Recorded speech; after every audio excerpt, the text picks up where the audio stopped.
नमस्कार दोस्तों, आपका हमारे चैनल में स्वागत है। और आज का हमारा टॉपिक है पैनक्रियाज। इसको हम डाइजेस्टिव सिस्टम के पर्पस से पढ़ेंगे। तो चलिए स्टार्ट करते हैं। पैनक्रियाज जो है वो पिंक कलर का होता है और एलोंगेटेड मतलब लंबा होता है, और ये लीफ लाइक स्ट्रक्चर का होता है। और पैनक्रियाज जो है वो डुअल फंक्शन शो करता है, यानी कि ये एक्सोक्राइन ग्लैंड की तरह भी शो करता है और एंडोक्राइन ग्लैंड की तरह भी वर्क शो करता है। तो अब हम जानेंगे कि एक्सोक्राइन ग्लैंड क्या होती है और एंडोक्राइन ग्लैंड क्या होती है। तो एक्सोक्राइन ग्लैंड जो है वो उसके अंदर डक्ट प्रेजेंट होती है, जबकि एंडोक्राइन ग्लैंड के अंदर जो है वो कोई भी डक्ट प्रेजेंट नहीं होती है। नेक्स्ट इसके अंदर है एसिनार सेल प्रेजेंट होती है एक्सोक्राइन के अंदर, जबकि एंडोक्राइन के अंदर जो है वो एस्लेट ऑफ लैंगरहैंस प्रेजेंट होती है, यानी एस्लेट ऑफ लैंगरहैंस सेल्स प्रेजेंट होती है। एक्सोक्राइन के अंदर जो है वो डाइजेस्टिव एंजाइम सीक्रेट करता है, और एंडोक्राइन पार्ट जो है वो हार्मोन सीक्रेट करता है। हार्मोन कौन कौन से? इंसुलिन और ग्लूकागोन। ठीक है, अब नेक्स्ट हम जानते हैं कि पैनक्रियाज की पोजीशन क्या है। तो इसके अंदर पहला पॉइंट है कि lies on posterior abdominal wall, यानी पैनक्रियाज जो है वो पोस्टीरियर एब्डोमिनल वॉल पे प्रेजेंट होता है at the level of L1 to L2 vertebra, यानी L1 और L2 के बीच में प्रेजेंट होता है वर्टिब्रा के। नेक्स्ट पॉइंट है बिहाइंड द स्टमक। अभी हमने आपको बताया कि ये स्टमक के पीछे प्रेजेंट होता है। नेक्स्ट हम इसके पार्ट्स के बारे में जानते हैं कि जो पैनक्रियाज है वो कितने पार्ट में डिवाइड होता है। पैनक्रियाज जो है मेनली 4 पार्ट में डिवाइड होता है। सबसे पहला है हेड, दूसरा है नेक, तीसरा है बॉडी और लास्ट है हमारा टेल। तो सबसे पहले हम हेड के बारे में जानते हैं कि पैनक्रियाज का हेड क्या होता है। तो हेड इज एनलार्ज, यानी कि जो पैनक्रियाज का हेड वाला पार्ट है वो एनलार्ज होता है, यानी कि बड़ा होता है। नेक्स्ट है present with in कॉनकेविटी of duodenum, यानी कि जो इसका पार्ट है, हेड वाला पार्ट है, वो ड्यूडेनम की कॉनकेविटी में प्रेजेंट होता है। ठीक है, जो ड्यूडेनम का सी वाला पार्ट है उसमें धसा होता है।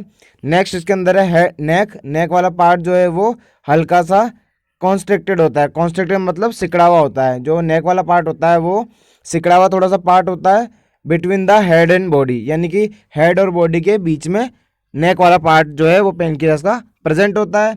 नेक्स्ट हम जानते हैं इसके बॉडी वाले पार्ट के लिए, तो extend from the neck to the tail, यानी कि जो बॉडी वाला पार्ट है वो नेक और टेल से तक फैला हुआ होता है, यानी कि इसके बीच में प्रेजेंट होता है। किस किस के? नेक और टेल वाले पार्ट के बीच में बॉडी वाला पार्ट प्रेजेंट होता है। नेक्स्ट हम जानते हैं टेल। तो टेल जो है वो narrow left end of pancreas, यानी कि जो टेल है वो पैनक्रियाज के नैरो लेफ्ट टेल होती है। It reach extend to hilum part of spleen, यानी कि जो है इन टेल वाला पार्ट है पैनक्रियाज का वो स्प्लीन के हाइलम वाले पार्ट पे जाके जुड़ती है। देखिए इसको हम समझते हैं स्ट्रक्चर के थ्रू। तो सबसे पहले देखिए डायग्राम में, ये जो आपको आगे वाला पार्ट दिख रहा है एनलार्ज पार्ट, इसको बोलते हैं हेड। और जो कॉन्स्ट्रिक्टेड पार्ट यानी ये जो सिकुड़ा हुआ पार्ट है इसको हम बोलेंगे नेक। और ये जो पूरा स्ट्रक्चर है इसको हम बोलेंगे बॉडी। और ये लास्ट वाला जो टेल वाला पार्ट है वो जो है वो हाइलम और हाइलम ऑफ स्प्लीन में जाके जुड़ती है। नेक्स्ट हम जानते हैं इसके डक्ट के बारे में कि पैनक्रियाज के अंदर कौन कौन सी डक्ट होती है। तो सबसे पहले देखिए इसके अंदर exocrine secretion of pancreas it drain by 2 duct, यानी कि जो एक्सोक्राइन पार्ट होता है पैनक्रियाज का वो सीक्रेशन होता है, उसके अंदर सीक्रेशन होता है किसके द्वारा? 2 डक्ट के द्वारा। सबसे पहला इसके अंदर मेन पैनक्रियाज डक्ट और दूसरी है एसेसरी पैनक्रियाज डक्ट। तो पैनक्रियाज जो मेन पैनक्रियाज डक्ट है उसको हम विर्संग डक्ट भी बोलते हैं, और एसेसरी पैनक्रियाटिक डक्ट को सेंटोरिनी डक्ट भी बोलते हैं। तो अब हम जानते हैं मेन पैनक्रियाज डक्ट के बारे में। तो इसके अंदर पहला पॉइंट है with in the head of pancreas, यानी कि ये पैनक्रियाज के हेड वाले पार्ट पे प्रेजेंट होती है। Main pancreatic duct is related to terminal part of common bile duct, यानी कि जो ये मेन पैनक्रियाटिक डक्ट है वो जुड़ा होता है terminal part of common bile duct से, और जो कि बनाता है फॉर्म एम्पुल ऑफ वाटर, जो कि बनाता है एम्पुल ऑफ वाटर बनाता है। नेक्स्ट इसके अंदर है guarded by sphincter of ODI, जो कि गार्डेड होता है, चारों तरफ से घिरा होता है स्पिंटर ऑफ ओडाई से। नेक्स्ट इसके अंदर पॉइंट है both duct are open in duodenum, और जो इसकी बोथ डक्ट है यानी दोनों जो डक्ट है वो आपस में आके जुड़ जाती है किसके अंदर? ड्यूडेनम के अंदर ओपन हो जाती है। और जो सेंटोरिनी डक्ट है वो जस्ट अबव होती है किसके ऊपर? एम्पुल ऑफ वाटर के ऊपर, एम्पुल ऑफ वाटर के ऊपर प्रेजेंट होती है। नेक्स्ट हम जानते हैं इसके इसको हम डायग्राम के थ्रू समझते हैं। देखिए सबसे पहले जो है अभी हमने आपको बताया स्ट्रक्चर के अंदर कि सबसे पहला जो है हेड वाला पार्ट होता है, फिर नेक वाला पार्ट होता है, उसके बाद ये बॉडी वाला पार्ट है और ये टेल है। अब देखिए जो कॉमन बाइल डक्ट है ये आती है लीवर से, और ये जो है मेन पेनक्रियाटिक डक्ट है ये आपस में आके जुड़ती है और ये बनाती है क्या, हेपेटोपेनक्रियाटिक एम्पुल यानी एम्पुल ऑफ वाटर। ठीक है, नेक्स्ट हम जानते हैं इसके कंपोजिशन के बारे में। पेनक्रियाटिक जूस है उसका कंपोजिशन जानते हैं। तो पेनक्रियाटिक जूस का जो पीएच होता है वो 7.6 से 8.6 होता है, और जो ये सीक्रेशन करती है एक दिन के अंदर वो 1200 से 1500 ml एक दिन के अंदर सीक्रेशन कर देती है। और ये जो है वो दो पार्ट से मिलकर बना होता है, यानी 97% तो वाटर और 3% सॉलिड से मिलकर बना होता है। और सॉलिड जो है वो भी फर्दर दो पार्ट से मिलकर बना होता है, ऑर्गेनिक पार्ट और इनऑर्गेनिक पार्ट। इनऑर्गेनिक पार्ट के अंदर जो है वो सोडियम आता है, बाइकार्बोनेट आता है, क्लोराइड आता है और पोटेशियम आता है।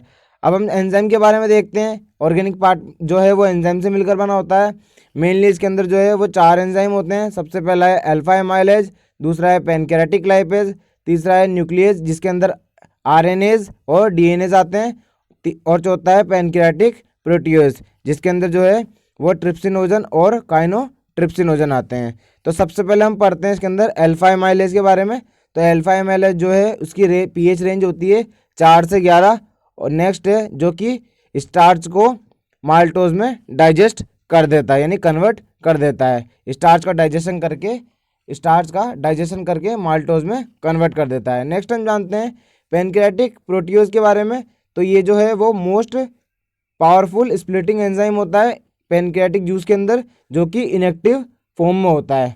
ठीक है, इसके अंदर हमने दो पढ़े थे, ट्रिप्सिनोजन और काइनोट्रिप्सिनोजन। तो पहले देखते हैं ट्रिप्सिनोजन के बारे में। तो ट्रिप्सिनोजन जो है वो इनएक्टिव फॉर्म में होता है, जो कि एंटेरोकाइनेज की हेल्प से ट्रिप्सिन में कन्वर्ट हो जाता है, जो कि एक्टिव फॉर्म होती है। और एंटेरोकाइनेज जो है वो स्मॉल इंटेस्टाइन से प्रोड्यूस होता है। तो इसके अंदर नेक्स्ट पॉइंट देखिए, मोस्ट पावरफुल प्रोटियोलाइटिक एंजाइम, यानी कि जो ट्रिप्सिनोजन है वो मोस्ट पावरफुल प्रोटियोलाइटिक एंजाइम होता है।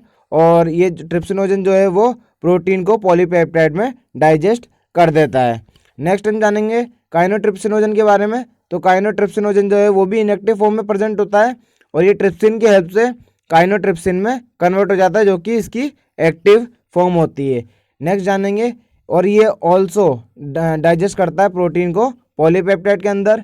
नेक्स्ट हम जानेंगे पेनक्रियाटिक लाइपेज के बारे में। तो इसकी पीएच रेंज होती है 7 से 9, और ये जो है वो फैट को ग्लिसरॉल और फैटी एसिड में डाइजेस्ट कर देता है। और लास्ट एंजाइम है इसके अंदर न्यूक्लियस, जो कि क्या करता है, न्यूक्लिक एसिड को राइबोज और डीऑक्सीराइबोज के न्यूक्लिक एसिड को स्प्लिट करके यानी तोड़कर न्यूक्लियोटाइड्स बना लेता है।